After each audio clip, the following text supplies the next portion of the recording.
The Green Bay Packers drafted 13 players, but they also have a streak of almost 2 decades of taking and keeping a UDFA on the roster into the regular season. Can they keep the streak going? Who of these long shot type players could actually get a chance to make an impact for the 2023 Green Bay Packers? Jason Hirschhorn, America's guest, joins us on the show today to talk about his UDFA prospectus and a lot more. You are Locked On Packers, your daily Green Bay Packers podcast. Part of the Locked On Podcast Network, your team every day.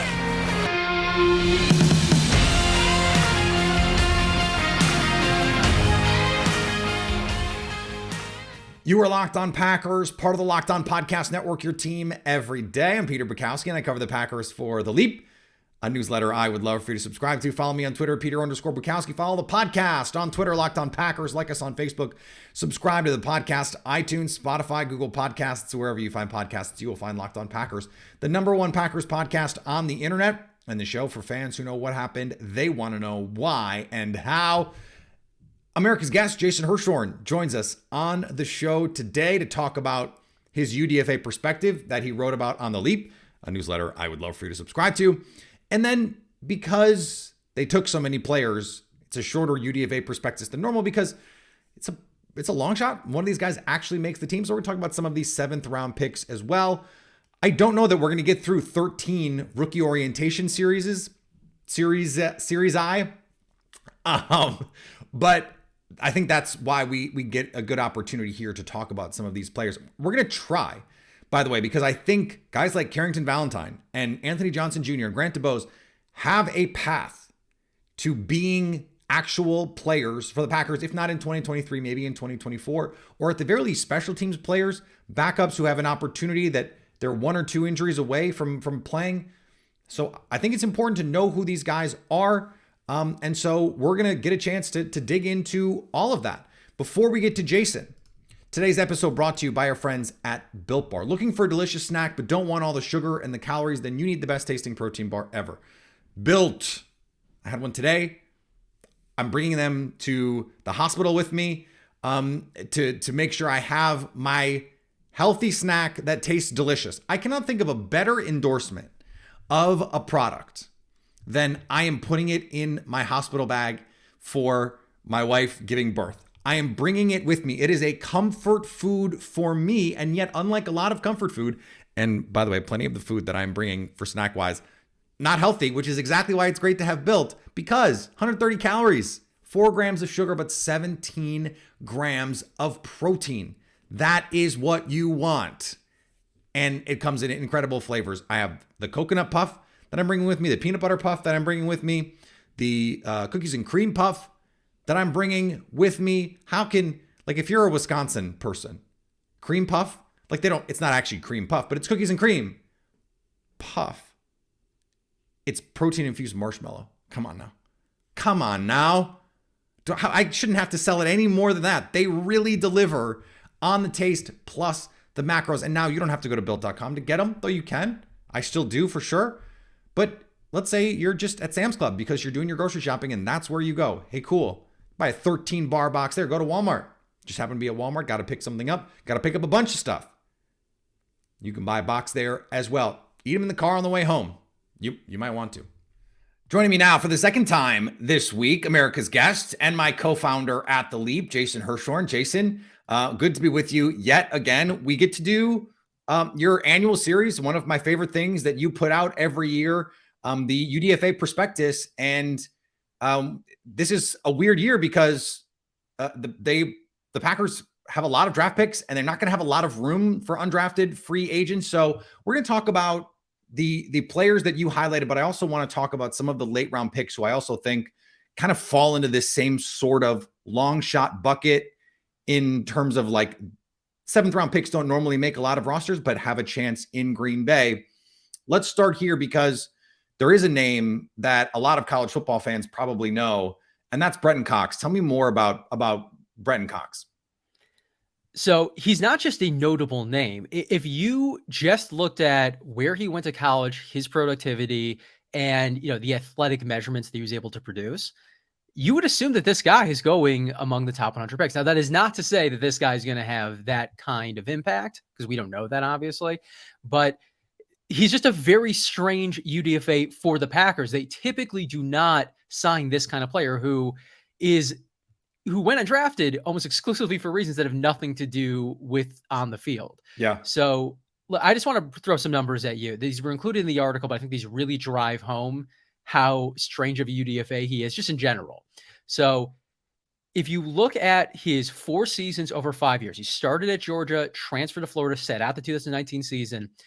And if you're just looking at the win rate. Now, this is a stat that Pro Football Focus does. It combines all the kinds of pressures on a per pass rush basis or per pass rush snap basis. So he led Georgia as a true freshman in win rate, pass rush win rate at 30%. He then, in his first season... Wait, hold on. Does Georgia have any other good defensive players that we might have heard of? There are a few of those guys. You might have heard. Some of them might also be teammates in Green Bay for him. But then you jump to Florida, and his first season there, 2020, he is number 1 on the team in pass rush win rate again. The following season, 2021, number 1 in pass rush win rate. Mm-hmm. And then this last season, he finishes second, but that number still ticks up to the highest of his career. And again, these are highly talented SEC teams. So you look at that production, and you kind of marvel at it. And then I want to throw another number at you to put those into context. Now, it was 30% his first season, 23.4% his first season with Florida. That was his second overall season, 26.5% his penultimate season, and 30.4% his final season. The Packers' first round pick this season had a 33.9% win rate, and the year before had 16.6. And this is someone who was viewed as a consensus first round pick. So on pass rush advanced metrics here, we're talking about a guy who's producing commensurate with multiple first round picks. Lucas Van Ness was not the only one. So he's putting up some truly fantastic disruption. And, maybe you're thinking, okay, well, sometimes that happens in college, but they're not great athletes. We've seen this before. Jarvis Jones at Georgia, for example, highly productive college player, just not an NFL caliber athlete that panned out in the league after he got there. Well, then you look at his scores. Now, he's not like an upper echelon athlete, but he's well above average, and he's a pretty sizable player for that 3-4 outside linebacker position. So he's not lacking on the physical front either. So he's putting up the production. He's got the physicals. It's kind of surprising that a player like this wouldn't get drafted, but then, and I'll let you tee this up, he had a few issues in college. Yeah, if all you knew about the player was the stat line and where he went to school, starting as a true freshman and then starting for 3 years at Florida, if that's all you knew, as you said, he'd be a top 100 pick. But he gets kicked out of Georgia after a marijuana arrest. And then in Florida, there's been a lot of talk and reporting and things that I have heard about stuff going on behind the scenes there in the locker room. And we know on the field, he got ejected for punching Broderick Jones, a first-round pick at Georgia, and was eventually dismissed from that team as well. So then, if all you knew about him was he got dismissed from 2 programs despite all of the productivity, then you go, okay, yeah, this guy's not getting drafted. But you put all that together and you go, this is exactly the kind of player as a UDFA that you take a shot on because there's no risk. Like if he is a jerk in the summer or in the spring, you cut him and there's no problem there. Like this seems like the kind of player that if you're going to take this kind of risk with a kid who has, whether you want to call it maturity concerns, attitude concerns, whatever it is, UDFA, that's the time to do it. Yeah. And you don't want to get too much into the pop psychology with this, but a consensus 5-star recruit coming out of high school, I think it was like a top 20 national overall recruit when he was coming out. You sometimes, not all the time, but you sometimes see that sort of mentality with those kind of recruits and players. And perhaps going undrafted can be the kind of thing that pushes him to make those positive changes. Obviously, we don't know, but we will find out. If he's able to hold things together in terms of the personality, in terms of the off the field, in terms of the locker room stuff, the talent is absolutely there. Like he is more talented than a handful of players at his position that were drafted 3, 4, 5 rounds before. So from the Packers' perspective, it's, as you said, there's very little risk to them. If he's unable to turn around those issues, then they haven't really invested anything more than a small signing bonus.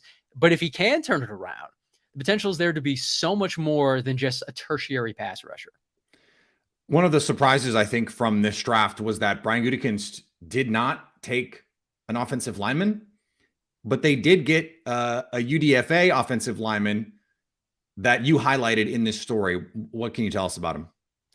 Yeah, and so Brian Gutekunst did talk about this to a certain degree, that because they've drafted so many offensive linemen, they drafted multiple the previous year, and they view their team as having a lot of depth at offensive line. Unless there was a guy that they felt like they just couldn't turn away, they weren't prioritizing that position. I think that's the way that it played out. But in terms of the undrafted guys, they had a few. There was one that they actually met with for a top 30 visit. I considered him for the list, but ultimately went this direction with Chuck, and I'm sure I'm going to butcher his last name, Filiaga. I'm sure that's wrong. I apologize to Chuck's family.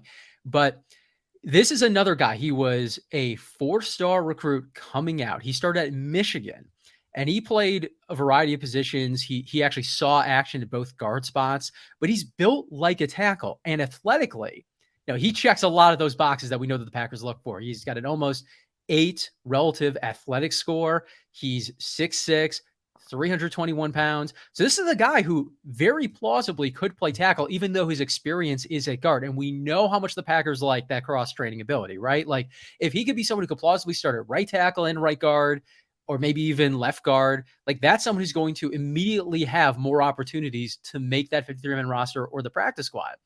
And this is also a team that has a really good track record under the current staff, developing undrafted free agents into key reserve players and starters. Yosh Nijman was an undrafted player, much like this guy just a few years ago. And he's in a position now, not just to start a right tackle for the second consecutive season, but, maybe to earn a long-term deal, whether it's with Green Bay or another team. So I'm not saying that this guy is going to turn into Yosh Nijman. I want to always emphasize these are undrafted free agents. The chances of any of them becoming a starting level player are not terribly high, but Green Bay does have particular veins that they like to go to with positions and certain body types. And this is one of them. He definitely fits the bill of those undrafted free agent offensive linemen that find ways to stick around Green Bay and eventually go into more than just, practice squad roles. All right, let's get back to Jason in just a second. Before we do, thanks for making Locked On Packers your first listen every day. Everydayers. We have more to come on the show next week. But if you missed anything earlier in the week, we had our Aaron Rodgers signature series with Jason Hirschhorn on the show, talking about the 2009, happened in the year 2010, playoff game, Aaron Rodgers' playoff debut. We had Tucker Kraft, his rookie orientation series. A ton of great stuff on the show this week. We've got more rookie orientation series coming up, more Rodgers signature series coming up on the show. Make sure you are subscribed to Locked On Packers, wherever you get podcasts, to have all of that right at your fingertips. All right, back to Jason. And just to give some perspective on this, Dane Brugler over at The Athletic puts together this incredible draft guide every year called The Beast. And that is where I always turn to when I'm trying to get a pronunciation, especially for like offensive linemen where I'm not going to be able to pull up a highlight from ESPN or something like that. Dane wrote up 28 reports on guards in the draft, and Big Chuck from Minnesota, not one of them. He's the 36th guard for Dane Brugler. So that's how far down the list, just to your point about like, we don't have to do the Yosh Nijman thing just because you bring him up as a reference point does not mean we think he's going to be that. Very different kind of player. The last one that you put on here before we talk about some of their late round picks that I want to ask you about is one that I was actually kind of surprised you put on this list, and that's Cameron McDonald from Florida State. Why did he make the cut for you? So as we discussed the last time we did this show covering the UDFA prospectus, what really determines, or what most determines, was most predictive of whether UDFA is going to land a job on the 53 or the practice squad is just how easy that path is to a job. And tight end does not have a lot of proven depth at the moment. You look at some of those other positions, wide receiver, I thought they had some actually pretty intriguing UDFA options. But they just drafted 3 wide receivers a year after drafting 3 wide receivers. That is just a harder depth chart to crack. Tight end, I'm not sure that's quite the case. As I wrote in the piece, after those 2 top 100 picks, obviously they're making the 53 unless they get hurt. You're looking at Josiah DeGuara. He's really more of a fullback and H-back. He's not truly a tight end in the way that they deploy him. There's Tyler Davis, who's, there for special teams and the occasional offensive snap. He's not really someone that's blocking anybody in terms of the depth chart. And everybody else going into the draft at that position had not played a meaningful snap in the NFL. So there's opportunity at the tight end position for Green Bay. So you look at McDonald, he's someone who took a visit with the team. So we know that there's a little more interest in him. He doesn't have the best athletic profile. This is probably the way in which he's most of an outlier for Green Bay, but tight end is position, especially if you're able to, block and do more than just line up as that Y tight end. They might be able to, be a little more flexible on that front. So I looked at all of that. I looked at the interest they had in Green Bay and the opportunity at that position, and he was the one that stood out. And as you said at the top, this is going to be a tough year for UDFA to crack Green Bay's 53 or the practice squad. They have a streak that's almost 2 decades long of keeping at least one on the opening day roster. And, there's a chance that continues, but this is the year, if any, where that breaks because of all of those rookie draft picks. So 13 is an astronomical number. I wrote in the prospectus that the last time they had more than 13 draft picks in a given year, the draft was 12 rounds long. So just to give you an idea of how weird this class is from a volume perspective. So let's say that the Packers draft ended after Carrington Valentine, their first 7th round pick.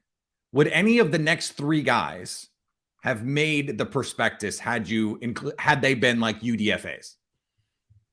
So that's Lou Nichols from Central Michigan, the running back. For people who don't have it memorized, Anthony Johnson Jr., the safety from Iowa State, and Grant Dubose, the receiver from Charlotte. I mean, Anthony Johnson has an argument because kind of like with tight end, safety, there just isn't a lot of established depth, so there are opportunities there. But Grant Dubose is the guy that stands out, not necessarily because you watch him on tape and you're like, oh, this guy should have gone 5 rounds earlier. I don't think anyone is saying that. It's more of, if you're familiar with the Packers' preferences at wide receiver, especially for those day 3 guys or undrafted free agents, he checks almost all of those boxes. He has the size. He has the athleticism in spades. This was a very, Jaden Reed was the first receiver they drafted, and he's an above average athlete, but actually below the standard Green Bay usually has for size and athleticism for that position.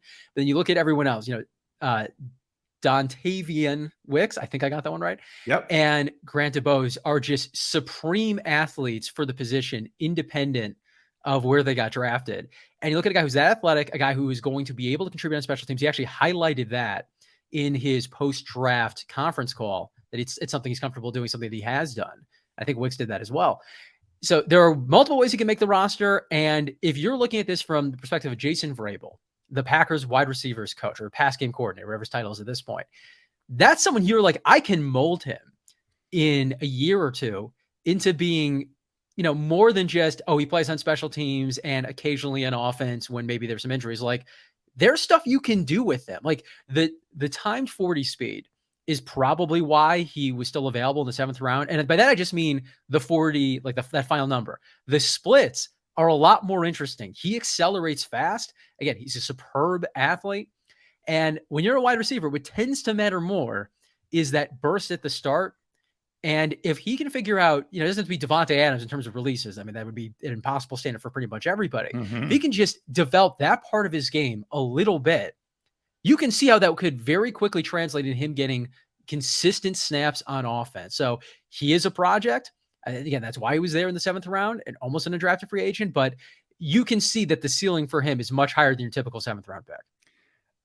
It is not a surprise to me that is the answer that I would have given, because I love Grant Dubose. I just have always, from the moment I first watched him, from when Jake Morley highlighted him as a Packers type to me, I went and watched and I was just like, yeah, this guy's a receiver. You just watch him. He's one of those guys that just looks like he was born to play receiver. I'm really interested to see Lou Nichols because the top end speed, another one where it's not very good. But the splits are good, and the feel. Like I feel running back is a field position. He's got really good feel. I think he could be one of those guys that like does the thing where we get really excited about him. I don't know why Christian Michael was the first name that came to my mind, but in that sort of same vein where like he has one or two plays that makes everyone go, oh my God, this guy should be playing. And it's just sort of like, well, like he's a 7th round pick for a reason. Like, let's relax. But I think like it's Patrick Taylor or him, right? For running back 3. Tyler Goodson will factor in there as well. Right. A pick from last year's UDFA prospectus, I should point out here. Lou Nichols is interesting. So, well, I think the Christian Michael thing, I wonder if the reason you think that is because they're both who are number 32.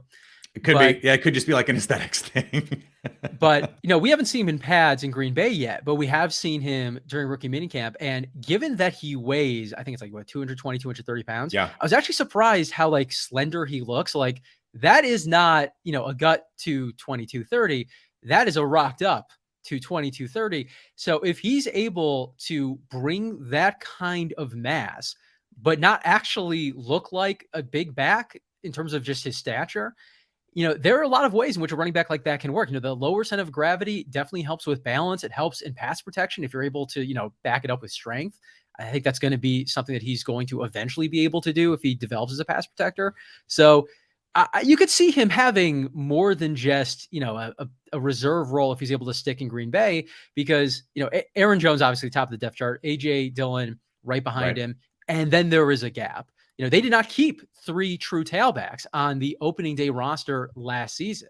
So it doesn't mean that they'll keep 2 at the start of this season, obviously, but there is an opportunity there. And Lou Nichols, he's competing with Tyler Goodson, who is, looks like he's 75 pounds lighter. He's probably something closer to like 50 pounds lighter in all honesty, like 45, 50 in that range.